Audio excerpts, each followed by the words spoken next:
L'exercice d'application 2, il dit écrire un programme qui calcule le PPCM de deux entiers A et B strictement positifs par la méthode d'addition.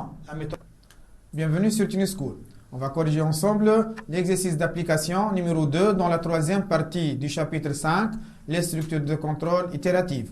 Cet exercice, il dit, on va calculer le PPCM de deux entiers strictement positifs A et B. Alors déjà, l'exemple s'est évoqué dans l'énoncé.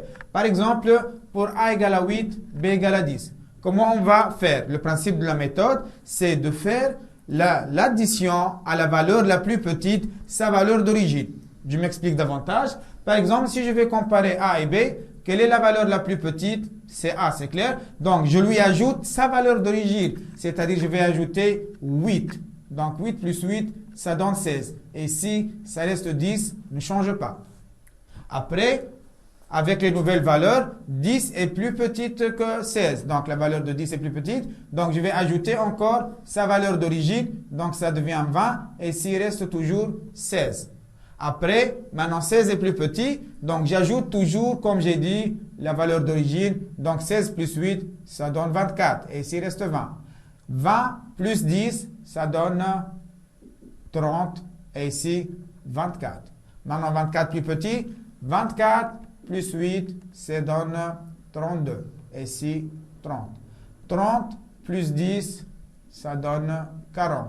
Et ici, 32. 32 plus 8, ça donne 40. Lorsque j'atteins la même valeur, lorsque A devient égal à B, donc c'est ça le PPCM. Donc ici, PPCM égale à 40. C'est ça le PPCM de 8 et 10. C'est une méthode très simple. Elle repose sur le principe suivant. C'est lorsque j'ajoute toujours 8, c'est-à-dire je vais chercher les multiples de 8. 8, 16, 24, 32 et 40. Je vais chercher encore les multiples de 10 et je m'arrête au premier multiple. Et c'est ça la définition d'un PPCM plus petit comme un multiple. Alors, comment on va aborder ça? La question qui se pose toujours, la question clé, c'est quelle est la boucle qu'on va utiliser? Est-ce qu'on va utiliser une boucle pour ou une boucle répétée ou une boucle tant que? Normalement, c'est clair pour vous. On n'a pas indiqué un nombre de fois, donc ce n'est pas la boucle pour. Donc, finalement, on a donné une condition d'arrêt. Donc, ça peut être ou bien la boucle répétée, ou bien la boucle tant que. Ou bien je vais dire répéter jusqu'à A égale à B, je m'arrête pour A égale à B. Ou bien je vais dire tant que A différent de B, faire. Donc, toujours, n'oubliez pas la deuxième question qu'on se pose pour distinguer entre la boucle répétée et la boucle tant que est la suivante. Est-ce qu'il y a un cas particulier qui nécessite zéro répétition? C'est-à-dire, dès le début, je dis, voilà, c'est ça le PPCM, sans refaire ce traitement aucune fois. Alors, supposons si j'ai donné dès le début A égale à 8 et B égale à 8. Combien de fois je dois faire les multiples? Aucune fois, 0 fois. Donc, finalement, c'est la boucle tant que, comme on a dit dans ce chapitre où lorsque on parle de zéro répétition, c'est obligatoirement la boucle tant que. Donc, on s'est mis d'accord maintenant avec la boucle. Je vais essayer de commencer petit à petit avec vous l'analyse.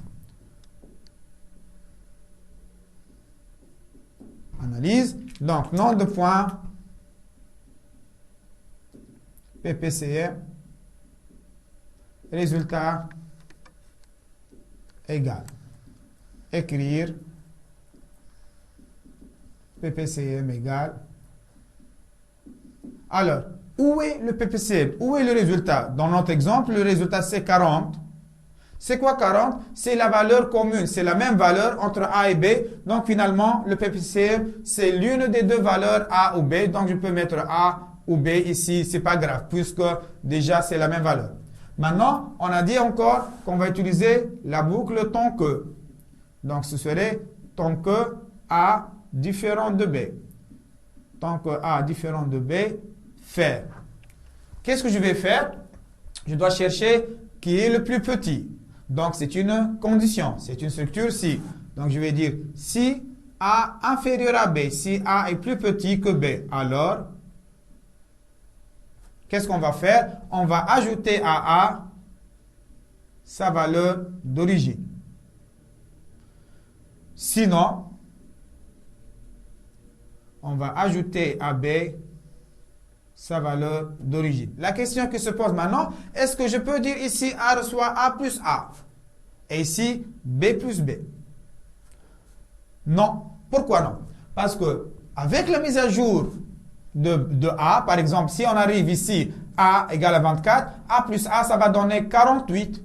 On va pas, qu'on ajoute A, c'est toujours la nouvelle valeur de A. Donc toujours, la valeur d'origine de A et de B sont perdues. Elles sont écrasées avec les nouvelles valeurs. Donc ici, je peux faire A plus A ou B plus B parce que ces valeurs, déjà, les valeurs d'origine, 8 et 10, sont déjà écrasées.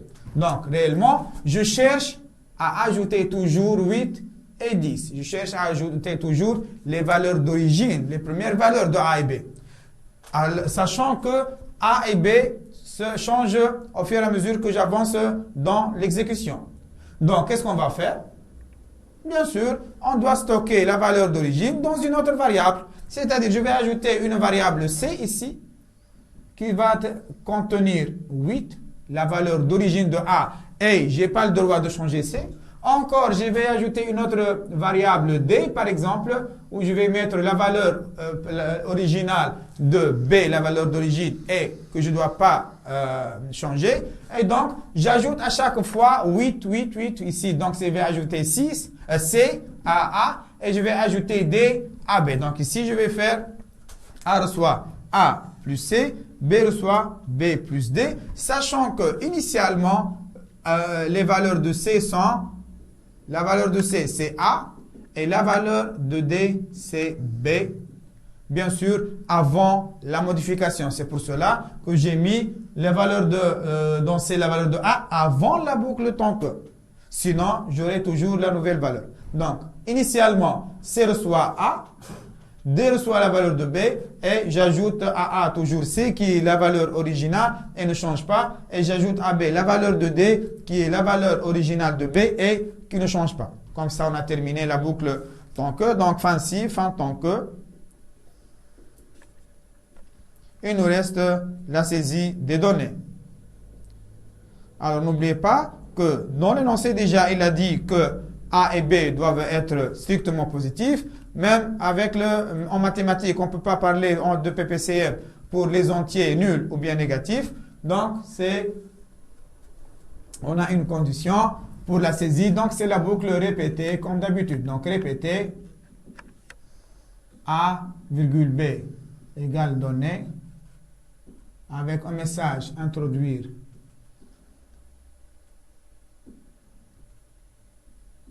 A et B jusqu'à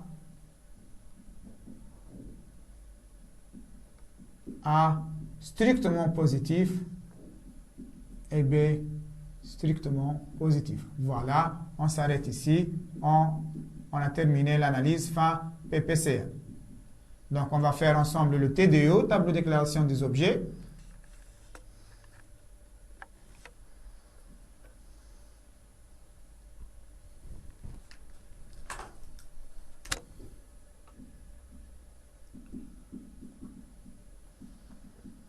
Objet type nature, comme d'habitude. Alors, qu'est-ce que j'ai utilisé ici au niveau de mon analyse? J'ai utilisé A, B, et C et D. Donc ici, j'ai A, B, C et D, qui sont tous des entiers et des variables.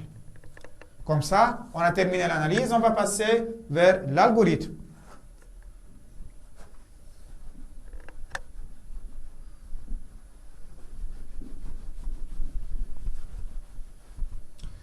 Donc, on commence l'algorithme.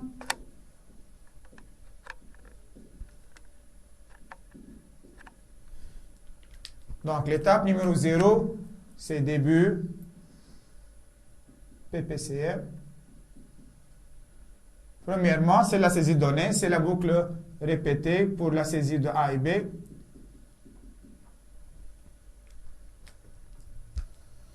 Écrire. Introduire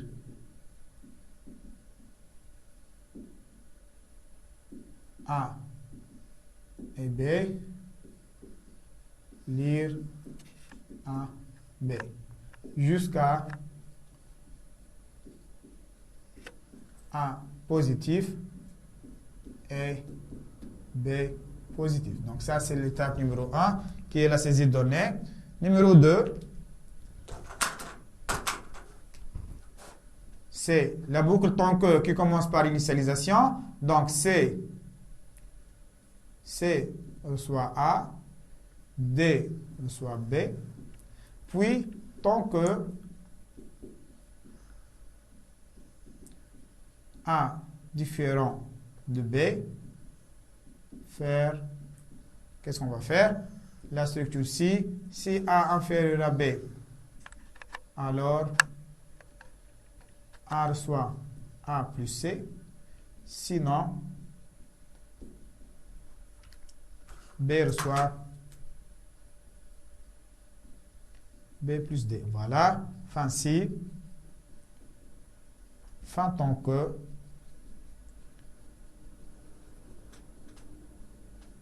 et l'affichage du résultat. Donc, numéro 3, écrire PPCM égale A.